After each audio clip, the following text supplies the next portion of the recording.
Saçım, paltarım necədir? Xoşunuza gəlirmi? Məni deyirsənsə mən yaxşıyam. Paltarıma görə mən təşəkkür edirəm Yelena Moda evinə, stilistim Mehriban xanıma, make-up ustamı isə Bakıda nömrə 1 olan Nərmin Ağayeva təşəkkür edirəm. Nərmin xanım gözəl və qızıl əllərinizlə Xanımı necə bəzəmisinizsə, mən bir yaxda Zümrüt xanım axtarırdım. Bir də görüm qabağımdadır. Çox sağ olun. Növbədə mən də hamınızın bayramınızı təbrik edirəm. Şəhid anaların əllərindən öpürəm. Yaxşı ki varsınız. Siz olmasaydınız bir gün biz səhnədə olmazdıq. Həqiqətən sizin qarşınıza baş əyirəm.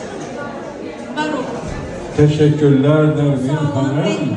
Nərmin xanımın zəhmət olmasa mükafatını getirin. Zəhmət olmasa ama ehtiyatdan qurban olun.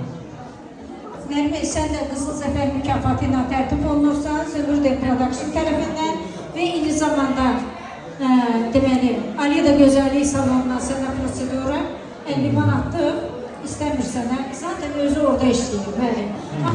Artıq mən sənə nə deyim? Çox sağ olun, təşəkkür. Teşekkürler. Ve buyurun eyleşin.